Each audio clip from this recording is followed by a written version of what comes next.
السلام علیکم جن ناظرین نے ہمارا چینل ابھی تک سبسکرائب نہیں کیا ان سے گزارش ہے ہمارا چینل سبسکرائب کر تاکہ ہر آنے والی نئی ویڈیو آپ تک بر وقت پہنچ سکے.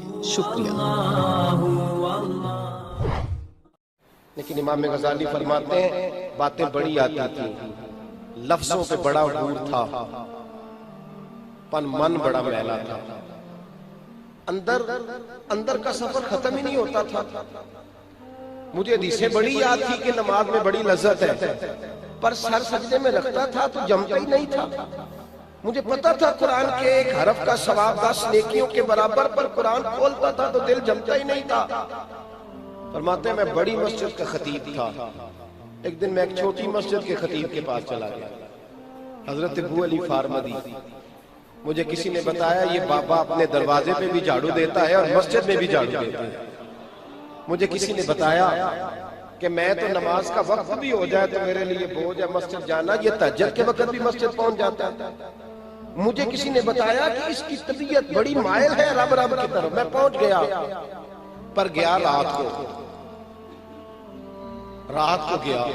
علم پڑھے دا مان نہ کریے، مت آکھی میں پڑھیا، او جبار کہار صداوے متے روڑ دے بھی دودھ کڑیا. کہتے رات کو گیا، رات کو جا کے کہا حضور علم بڑا ہے، عقل بڑی ہے، باتیں بڑی آتی ہیں. کیا بابا پیچ و تاب بڑے آتے ہیں، ساری سیاست جانتا ہوں، پر کیا کروں. تو جو سر بسجدہ ہوا کبھی تو زمین سے آنے لگی صدا، تیرا دل تو ہے صنم آشنا، تجھے کیا ملے گا نماز میں. تو حضور پریشان ہو کچھ کریں تو آپ فرمانے لگے غزالی تیرا کچھ بھی نہیں ہو سکتا. کہا کیوں؟ فرمانے لگے جتنا بڑا تیرا نفس ہے، تیرا کیا تو مجھے بھی ملنے آیا تو آدھی رات کو کسی کو پتہ نہ چل جائے بابے کے پاس گیا ہے. تیرا کچھ نہیں بن سکتا. 5 فقیروں کسے نہیں مارے اے ہوئی چور اندر کا، تیرا کچھ نہیں ہو سکتا، تو جا واپس. کہا حضور کیسے صحیح ہوں گا؟ فرمایا دن کے اجالے میں آ اور خادم بن کے آ، نوکر بن کے آ. اس طرح بیٹھ جس طرح میرے دروازے پہ آ کے لوگ بیٹھتے ہیں، اس طرح بیٹھ. یہ نہیں مسئلہ کہ آج پیر کا عمل نہیں ملتا، مسئلہ یہ ہے کہ پیسے زیادہ ہوں، عقل زیادہ ہو تو پھر ہم سے سیانا ہوتا ہی کوئی نہیں. پھر کیسے کامل پیر ملے گا بھائی؟ پھر کوئی نہیں ملتا. چھت پہ کھڑے ہو کے دیکھو تو بندہ اونچا نظر آ جائے، یہ کیسے ہو سکتا ہے؟ سوال ہی نہیں پیدا ہوتا. حضرت امام غزالی علیہ رحمہ فرماتے ہیں میں دن کے اجالے میں پہلے تو جا کے میں نے کہا نہیں میں نہیں جا سکتا، لیکن وہ اندر کی جو ہلچل تھی نا، خرد کی گتھیاں سلجھا چکا ہوں، یا رب مجھے صاحب جنوں کر دے. فرماتے وہ اندر کے پیچ و تاب چین نہیں لینے دیتے تھے. ایک دن استعفیٰ دیا، مدرسے سے مسجد سے استعفیٰ دیا، اور میں حضرت شیخ کی خدمت میں آ کے بیٹھا، مرید ہوا. بابا جی سے سبق پوچھا، حضور میرا سبق کیا ہے، میرا درس کیا ہے؟ تو کہتے ہیں مجھے وہی سبق ملا جو میرے نبی پاک نے مصعب ابن عمیر کو عطا فرمایا تھا. وہ میرا اعلیٰ لباس اتر گیا، ٹاٹ کا لباس پہنا دیا، بوریے کا لباس، بوریے کا لباس. تینوں لب دیاں آپ گواچے تے سانو اپنی خبر نہ کوئی، ساتھوں پارے ککھ گلیاں دے، سانو آخ دے لوگ شدائی، اسی ننگ نموس دا ساڑ کے چولا، گل پہنے ہے تاج گدائی، سجنا اپنا آپ گوایا تا یار نے چاچی پائی. فرماتے ہیں وہ اتر گئے کپڑے. مجھے فرمانے لگے فرض نماز پڑھ کے نا غزالی تو پہلے بار نکل جانا، دعا نہ مانگنا. جو بوڑھے بوڑھے بابے آئے نا نمازی، بوڑھے بوڑھے جن کو نظر کم آتا ہے، ان کے جوتے ذرا سیدھے کر کے آگے رکھ دینا. جی یہ ان سویرے مولویوں نا اکھر لگ پہ جو سارے ہیں. ہم جو فتوے بھی ہوتے ہیں نا وہ بھی وہاں ڈالتے ہیں جہاں ہمارا اختلاف ہوتا ہے. یہ سویرے فتوہ ادھر نہ دے دینا، فرض پڑھ کے جلدی چلے جانا. امام غزالی علیہ رحمہ فرماتے ہیں میں نے پہلے 2-4 دن مشکل ہوا، پھر مسئلہ صحیح ہو گیا، پھر بات بن گئی. 2-4 دن مشکل ہوا، پھر حالات بدل گئے، کچھ بھی نہ ہوا. کہتے 2-4 دن میں نے جوتے سیدھے کیے، مسئلہ ٹھیک ہو گیا. 3 سال بیت گئے، 3 سال، اور میرا معاملہ بھی بہتر ہو گیا. میں نے آ کے پوچھا حضور سبق نیا کوئی؟ تو مسجد کے باہر کنواں تھا، حضرت فرمانے لگے تیرا سبق بدل دیا ہے، ادھر کنویں پہ چلا جا، کنویں سے پانی کے ڈول نکال اور بوڑھے نمازیوں کو وضو کرایا کر۔ ٹھیک ہے کوئی مسئلہ نہیں۔ آپ کو ایک بات بتاؤں، خادم سکھی رہتا ہے، مخدوم پریشان رہتا ہے۔ نوکر کی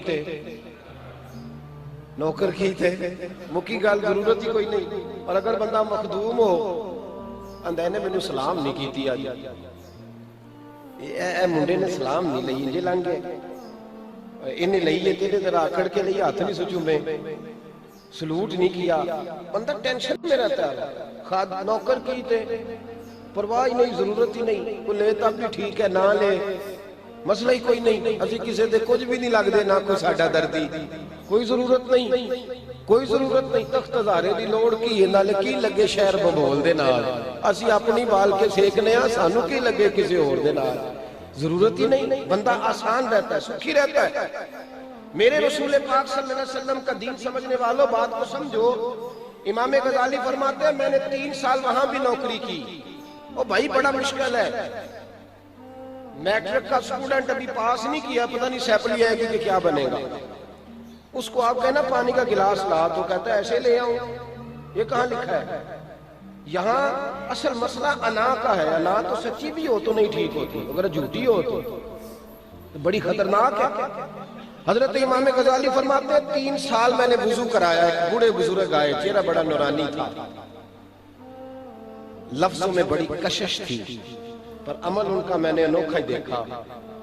جب میں نے سارا وضو کرا لیا تو بابا جی وہ منڈیر بنی ہوئی تھی، دیوار چھوٹی چھوٹی کنویں کے گرد اس پر بیٹھ گئے، کہنے لگے بیٹے پیر تو نے دھلانے، کہتے میں نے جو پیروں پہ پانی ڈالا تو بابا جی نے پیر مارے، میرے ہاتھ میں کٹورا تھا پانی، میں گرا، کیچڑ بن گیا، کپڑے سارے کیچڑ سے بھر گئے، لیکن مجھے کوئی غصہ نہیں آیا، کوئی غصہ اندر شے ہی کوئی نہیں تو غصہ کہاں ہے؟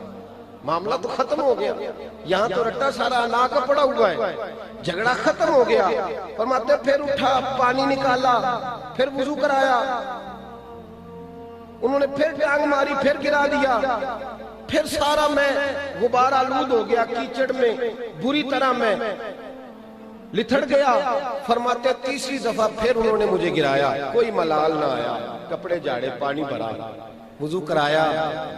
بابا جی جب اترے نا، بابا جی نے مجھے گھور کے دیکھا تو میں نے مسکرا کے دیکھا، فرماتے میں نے مسکرا کے دیکھا، وہ اندر گئے اور میرے شہر کو پکڑا تو باہر لے آئے، کہنے لگے غزالی پک گیا ہے، غزالی پک گیا ہے، اب پھل تگڑا ہو گیا ہے، سایہ گھنا ہو گیا ہے، اب انشاءاللہ اس کا کوئی پھل کھائے گا تو اسے لذت ملے گی، اب کوئی سائے میں بیٹھے گا تو سکھ کی نیند سوئے گا۔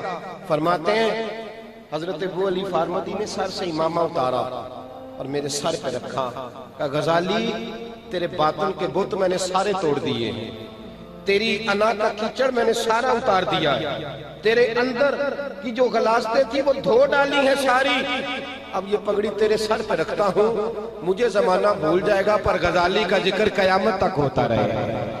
تیرے تذکر کو بھائی ہم جائے نہیں رہے کسی جگہ، ہمارا نظریہ تنقید کا ہے، یہ بھی جعلی پیر، وہ بھی جھوٹا پیر، یہ مولوی بھی روٹی کے پیچھے، وہ بھی، بھائی تو چھوڑ، تو اپنی بات کر، تو اپنی بات کر، تیرے اندر ہی۔ حضرت خواجہ نظام الدین محبوب الہی علیہ رحمہ کی خدمت میں شخص آیا، اس نے کہا حضور میں نے پیر بدلنا ہے، آپ کا مرید ہونا ہے۔ فرمایا تیرے پیر میں کوئی شرعی غلطی تو نہیں، میں انہیں جانتا ہوں، شرعی تقاضے پورے ہیں۔ کہا حضور ملا کچھ نہیں۔ فرمایا چھوڑ، جا اللہ کی رضا کے لیے اس کی خدمت کر، تجھے تو اللہ نے خدمت میں نوازنا ہے، تجھے تو خدمت پہ ملے گا، تو جا رب کی رضا کے لیے ادھر پہنچ۔ بھائی کچھ حاصل کرنے کا پروگرام بنا، اور ہمیں پتہ ہوتا ہے کس عالم کی بات سننے سے ہمارے دل میں تقویٰ پیدا ہوتا ہے، ہمیں خبر ہوتی ہے کہ صوفی کے آستانے پہ جائیں تو ہماری طبیعت اللہ اللہ کو، ہمیں پتہ، ہم بڑے سمجھدار ہیں، خبر ہوتی ہے، پر پھر بھی سیکھنے کا ارادہ کرتے، پروگرام بناتے۔ انہیں ایک نوا فتوی آ گیا ہے مارکیٹ، کہنے رہے میرے ابا جی زندہ نہیں، میں نے کدھر جان دی لوڑ، این تازہ فتوی کچھ عرصے سنا آپ نے بھی کہ میں کل نہیں سنے ہیں، سنا نا جی آپ نے بھی، کہنے میرے ابا جی کا حضرت عباس نبی پاک کے چاچا تھے، اور ایسے چچا تھے کہ جب وہ تشریف لاتے تھے اللہ کے رسول کھڑے ہو جاتے تھے. لیکن ان کے بیٹے عبداللہ ابن عباس جن کو میرے نبی پاک نے فرمایا تھا اے اللہ اسے دین کی فقاہت عطا فرما. حضرت عبداللہ ابن عباس گھر میں ہر شے موجود ہے, خاندان نبوت کے فرد ہے, لیکن حضرت ابی بن کعب رضی اللہ تعالیٰ عنہ حدیث کے عالم تھے. حضرت عبداللہ ابن عباس جب حضور کا وصال ہوا تو 7-8 سال عمر تھی. آپ کیا کرتے, حضرت ابی بن کعب کے دروازے پہ جاتے. نبی پاک کی حدیثیں ان کو زیادہ یاد تھی. دروازے پہ جا کے دستک نہیں دیتے. ان کا گھر جو تھا وہ مدینہ منورہ کے آخری کونے میں تھا اور دروازہ صحرا میں کھلتا تھا. حضرت ابی بن کعب رضی اللہ تعالیٰ عنہ ان کے دروازے پہ اس طرح بیٹھتے کہ جب وہ اپنی مرضی سے باہر آئیں گے تو مجھے حضور کی حدیث سنائیں گے. اپنی مرضی سے جب آئیں گے, یہاں تو مولانا جمعے میں انتظار کرتے ہیں نا نمازی آ جائے تو بات شروع کی جائے.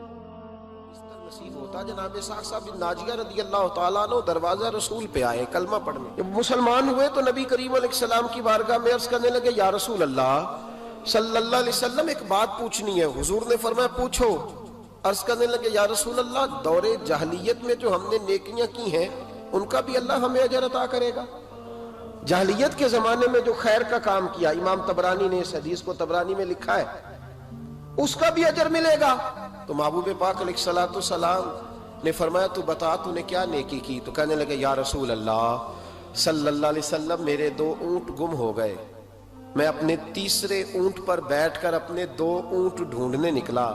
اے میرے قریب محبوب, اے محبوب دو عالم صلی اللہ علیہ وسلم, میں اونٹ ڈھونڈتے ڈھونڈتے جنگل کے اس پار گیا جہاں پرانی آبادی تھی. وہاں میں نے اپنے ان 2 اونٹوں کو پا لیا. ایک بوڑھا آدمی جانوروں کی نگرانی پہ بیٹھا تھا. اس کو جا کر کے میں نے کہا 2 اونٹ میرے ہیں. وہ کہنے لگا یہ تو چرتے چرتے آ گئے تھے, تمہارے ہیں تو لے جاؤ. انہی باتوں میں اس نے پانی بھی منگوا لیا. چند کھجوریں بھی آ گئیں. میں پانی پی رہا تھا, کھجور کھا رہا تھا کہ ایک بچے کی رونے کی آواز آئی. تو بوڑھا پوچھنے لگا بتاؤ بیٹی آئی کہ بیٹا؟ میں نے فٹافٹ پوچھا پھر اگر بیٹا ہوا تو کیا کرو گے, بیٹی ہوئی تو کیا کرو گے؟ کہنے لگا اگر بیٹا ہوا تو قبیلے کی شان بڑھائے گا, اگر بیٹی ہوئی تو میں ابھی اسے زندہ دفن کرا دوں گا, اس لیے کہ میں اپنی گردن اپنے داماد کے سامنے جھکا نہیں سکتا. میں بیٹی کی پیدائش پر آنے والی مصیبتیں برداشت نہیں کر سکتا, میں ابھی دفن کرا دوں گا. حضرت سعد بن ناجیہ رضی اللہ تعالیٰ عنہ عرض کرنے لگے یا رسول اللہ, پڑھیے درود صلی اللہ علیہ. کہنے لگے یا رسول اللہ صلی اللہ تعالیٰ علیہ وسلم, حضور یہ بات سن کے میرا کلیجہ نرم ہو گیا. میں نے اسے کہا پھر پتہ کرو بیٹی ہے کہ بیٹا ہے. اس نے معلوم کیا تو پتہ چلا بیٹی آئی ہے. میں نے کہا واقعی تو دفن کرے گا؟ کہنے لگا ہاں. میں نے کہا دفن نہ کر, مجھے دے دے, میں لے جاتا ہوں. یا رسول اللہ صلی اللہ علیہ وسلم, وہ مجھے کہنے لگا اگر بچی تمہیں دے دیں گے تو تم کیا کرو گے؟ میں نے کہا تم میرے 2 اونٹ رکھ لو, بچی دے دو. کہنے لگا نہیں 2 نہیں, یہ جو جس اونٹ پہ تو بیٹھ کے آیا یہ بھی لے لیں گے. جناب سعد بن ناجیہ عرض کرنے لگے اے محبوبہ میرے کریم رسول, میں نے نہ اس کو کہا ایک آدمی میرے ساتھ بھیج, مجھے گھر چھوڑ آئے اور اونٹ میں اسے واپس دے دیتا ہوں. یا رسول اللہ صلی اللہ علیہ وسلم, میں نے 3 اونٹ دے کے ایک بچی لی. حضور اس بچی کو لا کے میں نے اپنی کنیز کو دیا, نوکرانی کو. حضور میں روز جاتا, اسے دودھ پلا رہی ہوتی. حضور وہ اسے کھجور نرم کر کے کھلا رہی ہوتی. یا رسول اللہ وہ بچی میری داڑھی کے بالوں سے کھیلتی, وہ میرے سینے سے لگتی. حضور مجھے نیکی کا چسکا لگ گیا. پھر میں ڈھونڈنے لگا کون کون سا قبیلہ بچیاں دفن کرتا ہے. یا رسول اللہ میں ڈھونڈنے لگا. حضور میں 3 اونٹ دے کے ایک بچی لایا کرتا. یا رسول اللہ میں نے 360 بچیوں کی جان بچائی ہے, اور حضور میری حویلی میں 360 بچیاں پلتی ہیں. اے آمنہ کے لال, بتا میرا مالک مجھے اس کا اجر دے گا؟ کہتے حضور کا تو رنگ ہی بدل گیا, داڑھی پہ آنسو گرنے لگے. اور اگر آپ نے ابھی تک ہمارا چینل سبسکرائب نہیں کیا تو فوراً سبسکرائب کیجئے, ساتھ ہی بیل آئیکن پر کلک کریں تاکہ مزید آنے والی ویڈیو ہیں وہ آپ کو وقت پر ملتی رہیں. اللہ حافظ.